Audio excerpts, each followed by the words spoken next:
My girlfriend has been extensively trauma dumping on me. But her stories are starting to contradict themselves, and now I can't help but start to suspect that she is either lying or something else is up. I, 26M, am currently in a 3-year relationship with Kathy, 24F. I'll spare you all the details about her personality, but I love her dearly. I fully intend to marry her when the time is right for both of us. On our first date, Kathy warned me that she had PTSD from past trauma. Some of the things that she has told me have been so devastating that they made me physically ill. As we talked and ate, she told me that she lost her V card to her stepfather when she was asleep. I, a grown man, started crying in the middle of the restaurant. She assured me that she was in therapy and was working through her issues. As time has gone on, more and more details about her past have come up. I am incredibly happy that she is willing to share all of this with me because I want to support her, but there have been so many contradictions that I'm confused. I don't even know how to bring them up. Here are several of the ones that make the least sense. She told me that her biological father kicked her so hard when she was 7 that it broke her wrist in 2 places. Later, when we were taking a bike ride together, she said, "I've never broken a bone and don't intend to now." She told me that her mother used to put a belt, a stick, and a wrench on the table and tell her to choose. She said she picked the wrench because fudge her, that's why. This is a scene from Good Will Hunting, told almost ad verbatim. She has no marks or scars from this. She told me that after her stepfather abused her for several months, she lived for her grandparents for the rest of high school. Later, she contradicted herself and said she was homeless and couch surfing for her last 2 years of high school. She told me that she dropped out of high school because she had to escape from a gang who was trying to make her work as an intercourse worker, but when I met her she was a student at a reputable university. She never went to community college. I don't think it's even possible to get into a school like that with nothing more than a GED. She told me that to cope with her past trauma, she did almost every pill and was barely sober for more than a week for 2 years. Later, when we smoked weed together, she got super high and said she had never tripped harder. I don't think someone who has done LSD and mushrooms would say that after smoking pot. It doesn't make sense. I feel like a monster for asking, was she even abused? I could understand 1 or 2 contradictions based on some inaccurate memories, but really? Why the movie scene monologue? Why does everything point to her having a privileged upbringing with the brand new Range Rover she bought as a freshman and fancy college degree with no debt? I don't know how to bring this up or how to make sense of any of this. I can't bring the issue up because if she was abused, it would crush her to be doubted. Commenter. Compulsive liar, by the sounds of it. Knew a few in college with the exact same kind of track record. The girl in the dorm room next to me only got caught when an RA called her mom to say the girl needed more support given the recent death of her uncle, and mom said never had an uncle. All of a sudden about 20 stories started to unravel. Update. Hi again everybody. A lot of people have expressed interest in an update to my situation, and since the situation is finally resolved, I figured I would take a minute to write out what happened. Admittedly, this actually ended last week, and, spoiler alert, I spent the following several days moving out. I haven't had a chance to update. A whole lot of thoughts on the matter have been stewing, so I'm afraid this is going to be long. For those of you who just want to know what happened and move on. She lied. We broke up. She tried to save our relationship by lying. I have ghosted her. For everyone else.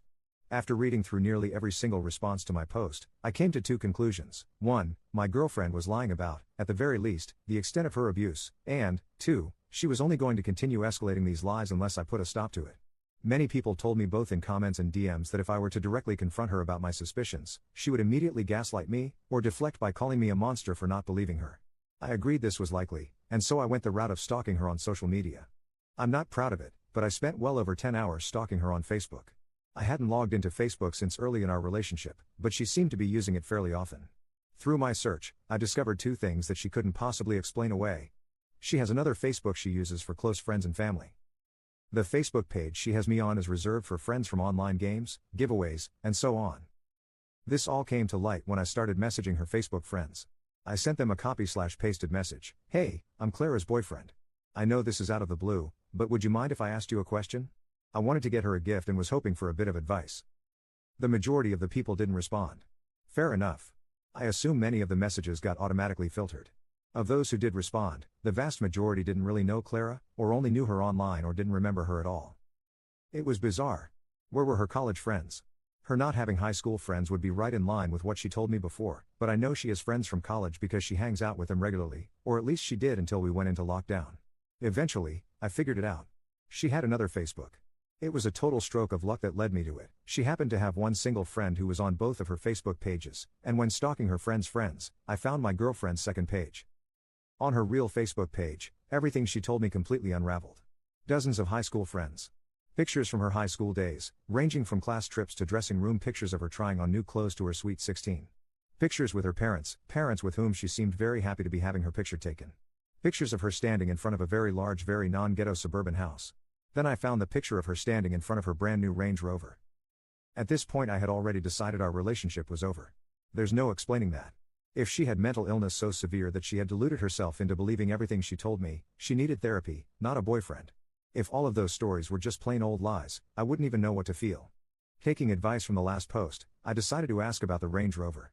I wanted to expose her and figured it was an innocent enough topic to bring up out of the blue. She was sitting on the couch reading a magazine, and so I walked up and asked her about her car. I said it was really nice, and if she had inherited some money or something, to be able to afford it. She gave me a long theatrical inhale and exhale. She then asked me to promise not to be shocked, but it was Pandora's box. Knowing that she was about to feed me another helping of BS, I told her I wanted to hear it anyway. She covered up the Range Rover purchase by telling me that when she was homeless, she was forced into prostitution by an abusive pimp. She said that with the money she saved by overcharging clients and hiding tips from him, she was eventually able to afford the car. Then she asked if I still loved her despite her past. So that was the end of that. I called her a liar on the spot. Aside from everything else, what really ticked me off about this lie is that street prostitutes don't make nearly enough money in tips to be able to buy an expensive car and pay for a college education. Then I told her that I saw her real Facebook. All of those pictures. For the first time in our relationship, she didn't have an explanation.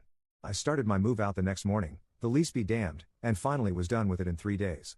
She has frantically texted me saying she could explain and she was ready to tell me the truth. Yeah, the truth. I'm almost tempted to ask her for it just so I can experience another wild tale, maybe this time it being about her experience with witness protection on the run from the mafia or some other ludicrous story. Thanks again for all of the advice and help everyone. I feel like a total idiot for wasting 3 years of my life with her, but I have high hopes for my future. I'm going to take a break from dating for a while though. Right now I'm staying at a buddy's house who has been nothing short of amazing. She does not know where I am. Commenter. She sounds like a narcissist to be honest. I know someone exactly like this. Also, you called her Kathy in your other post? OP, haha, I just screwed up and thought she was Clara before. It has been 2 weeks. Her real name looks nothing like either.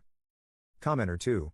My boyfriend was in a relationship like this for 5 years, she claimed to be abused and all sorts of stuff that didn't line up over time. She was also very manipulative and demanding of him, which I'd get that was also the case for Op. I asked him the same thing, how did it last so long? Basically I think love bombing in the beginning was the biggest factor, my boyfriend kept thinking it could get better if he fixed himself. She also wore him down with her stories/justifications and blamed him for misunderstandings, so he didn't trust himself and thought poorly of himself, so he got depressed and kinda gave up on life thinking he was so messed up, never questioning her actions.